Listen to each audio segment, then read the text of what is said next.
Hi, this is Margaret from dataminingdna.com, and this video is about the new feature from MyHeritage called genetic groups. They rolled it out at the end of December 2020 on Christmas Eve as it happens, and I'm going to do a walkthrough and review of the new feature. I've got a companion article on the blog which goes into a little bit more depth on how the genetic groups were created, how they work, the algorithm behind them, and I'll link to the article in the description below. But let's just dive straight in to take a look at genetic groups. So I'm on the MyHeritage homepage here, and you can see that under the DNA tab we've got an updated red flag or red button beside the ethnicity estimate. Now usually that means that the company has rolled out a change to your ethnicity estimates, your percentage breakdowns, but this has got nothing to do with your ethnicity estimates. Genetic groups are separate. They're a separate algorithm, separate technology. Instead, what's going on is that they've updated the display of the ethnicity estimate to kind of stick the genetic groups into the display. Okay, so here we go. First things first, I'm on the ethnicity tab here, and the difference is that if you have genetic groups, then you may well see them underneath some of your ethnicities. Now, these are my ethnicities here, Irish to 7%, and then my African heritage down here. And you notice that, well, for me, this is unchanged, and there's no change to the display. What has changed is that underneath my Irish, Scottish, and Welsh heritage, there are 3 new lines, and these are the genetic groups. So looking at this display from the top, the genetic group's confidence level. At the moment, the confidence level is set to medium, and it's telling me that it's showing 3 out of 3 of my genetic groups. If I move that up to high, you notice that 2 of the groups disappeared. So only one of my groups is at a high level, and I have none. If I go down to low, I don't get anything above the 3 that it was showing. So I only have 3 genetic groups. Now the MyHeritage support documents say that it's not the same as having a low percentage ethnicity where you kind of think, well, it could be noise. They say that a lower confidence level signifies a more distant connection. I'm assuming because genetic groups are based on your DNA matches, I'm assuming that the lower confidence is lower centimorgan, but it's hard to tell because they don't give you enough information to figure it out. But let me focus on my high confidence group, my one high confidence group, which is this group here, and I'm going to drill into it by just clicking on the group. When you click into a group, you get a description which is going to focus on the geographic area that is aligned with this genetic group. So in this case, they're telling me that it's primarily Irish and Ireland, County Cavan, and then one of Cavan's adjacent counties, neighbouring counties, is County Leitrim, but there's only some in County Leitrim. And then some of the descendants in New York. Okay, so predominantly County Cavan. Then underneath that, they're telling me how many DNA kits they used to form this group, and how many of those have linked to family trees. And that gives you a clue as to how MyHeritage comes at these genetic groups. They have clustered a set of DNA kits across their customer base, trying to identify clusters, groups that are aligned within a particular geographic region. In the terms of my own family tree, 8 of my maternal great-great-grandparents, second greats, were born in this county. So I'm going to say that to pinpoint it down to a particular county is excellent. It's very impressive indeed. And as I scroll down, we now get to see the geographic distribution of the genetic group over time. So this is going to represent migration. What does expand all tell you? If I scroll down a little bit, okay. So now I'm going to correct myself and correct what I wrote yesterday in my blog article. So if I just come down to what did I write for common ancestral names? I say when you drill into a genetic group, MyHeritage shows you the top 5 surnames. I said I'd like to see at least double that number because all I was seeing was 5. It was this thing. Okay, if I take off that check, and this is what I was seeing yesterday, and I hadn't realised that you could use this button. And I was seeing 5, and I think, well, that's not particularly useful, simply because Riley is the most common surname across County Cavan. The Riley clan, their stronghold was in County Cavan. If I was English and I saw Smith there, I'd be like, well, okay, that's because it's such a common surname. And I said, I'd like to see double that number. So I'm going to go back and I'm going to revise this article. It's not showing 5, it's showing 10. I still want double that. I want 20. Now, the other thing I want to know is these are members of the genetic groups, top 10 surnames, I think this might be more useful if they filtered further on members of the genetic groups that are DNA matched to me. The problem with this entire feature, if I go back up to here, the DNA kits used to form this group, I'd love to be able to click on that line, be jumped into the DNA list page where it's the DNA kits that are matched to me that are also this genetic group. If I just open up DNA matches, at the moment I can filter on ethnicities. What I want to be able to do is either filter here on genetic groups and get to that as a shortcut by, let's say, clicking on this. And now we have the related groups, the helpfully named Ireland number 2. So I don't have DNA matches, presumably, to people who are in the Ireland number 2 group. But the Ireland number 2 group, what is it? Is it going to give me a description? Feel like I should be able to see what the details are. Here we go. But if you kind of hover over the related group, it's telling you that this is Irish in Ireland and some of their descendants in New York City and Boston. I'm going to have a think about how I can use this list.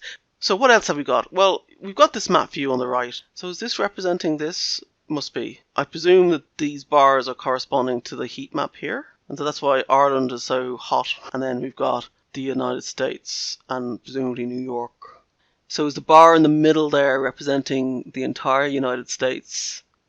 And this little cluster here is mini cluster is New York. Is that where New York is? I think so. If I go back in time, so I'll go back to from 1850 to 1900. What I see is the heat map across Ireland gets stronger and the heat map across the United States gets weaker, which represents the migration patterns. But the other thing I'd just point out is that we're going back to 1850.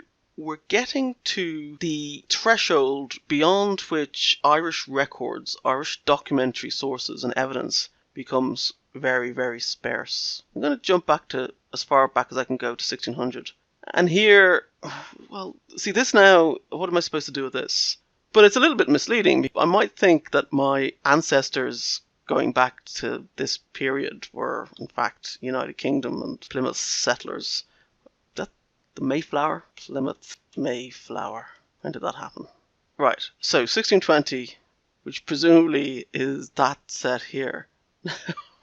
I know that this has got nothing to do with me. So what's going on here is that I am DNA matching with some DNA kits where we have a common ancestor through an Irish line. Some of those DNA matches also have an ancestor with English heritage, both tracking over here, England here, and then in their tree they've got them coming in to Plymouth. So I'm going to assume that's on the Mayflower. I'm not sure how useful this is.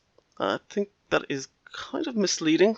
I'll have to look into it a bit more. The problem is that I would like to see the trees of the people who make up this little dot here. Oh, okay. Plymouth appears in fewer than 10 trees used to form this genetic group.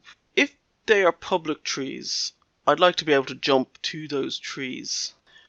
So just to come to the accuracy of this and also to it as a new feature, if you've tested your DNA with Ancestry, it may look kind of familiar to you. And let me just pull up Ancestry's equivalent, because I am going to tell you that MyHeritage looks like it's going towards it might be more useful than Ancestry's equivalent. And again, with Ancestry, I'm going to DNA. And what Ancestry have is here underneath ethnicities, they have what they call genetic communities. And you notice that under Ireland, I've got 3 genetic communities. One of them is labelled Fermanagh and Cavan. You remember Cavan from MyHeritage? I click into Fermanagh and Cavan. It shows me 3 matches who belong to the same community. So MyHeritage isn't showing me any matches. But here's the thing. Ancestry used to show you more matches. My memory is that a couple of years ago, I could filter my matches by community. They took it away. I'm not so sure that they're going to bring it back. I'm hoping that the next iteration that MyHeritage will provide a filter on genetic community to show me all my DNA matches within that particular genetic community. Sorry, genetic group. It's MyHeritage's genetic group, which will immediately push it way beyond the usefulness, in terms of usefulness, of its competitors offering.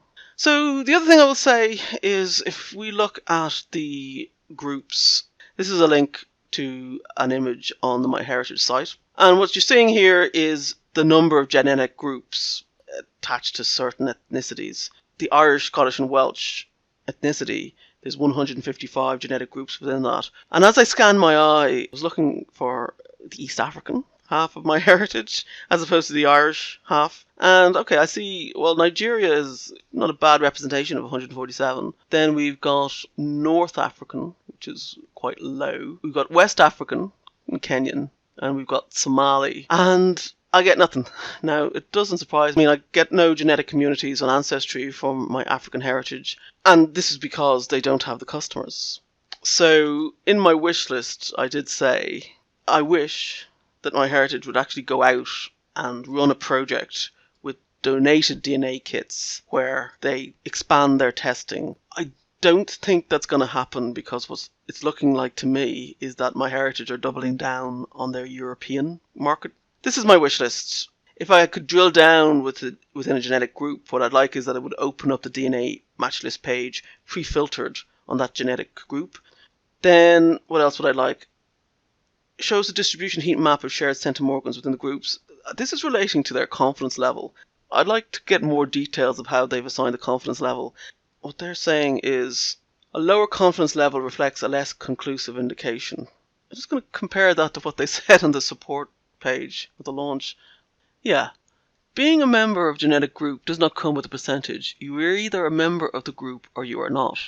Now, it's a little bit different to what that says.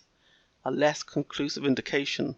Which is which? Those are two very different statements. I mean, completely different statements. Being a member of a genetic group with low confidence can still be very interesting, and it means that you are more distantly descended from that group. But if I'm to infer that I have a lower average shared centimorgan with less kits within the group, I'd like to see that in the form of a heat map. A distribution heat map are just the numbers. Just tell me what the median shared centimorgan I have with how many kits in the group. Okay, so my last wish list is in terms of what we're seeing in these genetic groups. Can I filter it to trees that have some minimum sources and citations? This is where I'm concerned about it being the crowdsourced model of user-submitted trees. We'll go back to here. I'm at 1900, 1950. If I just go back to, let's say, where it starts getting tricky, and you still see 1800 to 1850, and people are just putting Ireland. Are they guessing? What I'm getting at is that I'd like another filter that would say, okay, reduce the display to only being based on DNA kits with family trees that have some level of source records. Having said that, it might filter out to nothing. Okay, so that's my wish list. And just, if you're looking for somebody else who's looked at their, I was concentrating on my Irish heritage because that's what I'm seeing. Roberta has also got a lengthy article on her genetic groups, and she does a deep dive into the Netherlands as an example. So it's worth taking a look at her article too. Hope that helps, and best of luck with your research.